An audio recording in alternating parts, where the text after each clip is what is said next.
கிறிஸ்துவுக்குள் அன்பான கர்த்தருடைய பிள்ளைகளே, இன்றைய வேத வசனமும் ஜெபமும் சங்கீதங்களின் புஸ்தகம் 34 சங்கீதம் 4 வசனம்.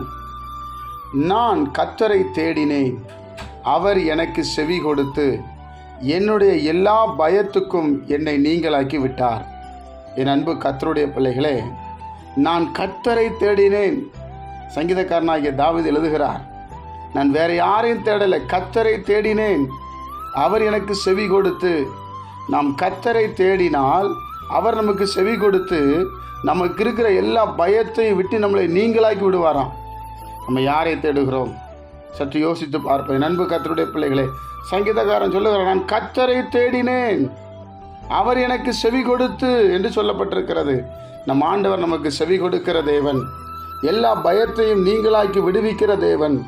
என் அன்பு கர்த்தருடைய பிள்ளைகளே, அப்போ நாம் கர்த்தரை தேடுகிற அந்த இருதயம் நமக்கு வரணும். எந்த சூழ்நிலையிலும் அவன் சொல்லுகிறான், எப்பொழுது நான் கர்த்தரை ஸ்தோத்தரிப்பேன் என்று சொல்லுகிறான். என் அன்பு கர்த்தருடைய பிள்ளைகளே, கர்த்தரை தேடுவோமா? நிச்சயமாக கண்டடைவோம். அவர் நமக்கு செவி கொடுப்பார், எல்லா பயத்துக்கும் என்னை நீங்களாக்கி விடுவிப்பார். என்னென்ன பயத்தில் இருக்கிறீங்களோ அத்தனை பயத்தை அவர் நீக்கி விடுவார்.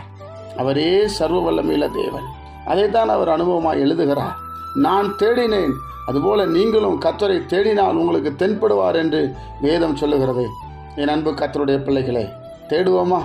அவரையே நோக்கி பார்ப்போம், ஜெபிப்போம். பரிசுத்தமுள்ள நல்ல ஆண்டவரே, உம்முடைய குமாரன் இயேசு கிறிஸ்துவின் நாமத்தில் நாங்கள் வருகிறோம். உயிர் தெழுந்த ஆண்டவருடைய கரம் இப்பொழுது இறங்கி வரட்டும். நீரே நல்லவரும் நன்மை செய்கிறவருமாய் இருக்கிறீர். உம்முடைய சமாதானத்தை எங்கள் மேலே வையும் அப்பா. ஆண்டவரே, எங்களுக்கு ஆலோசனை கொடுத்து எங்களை நடத்துங்க.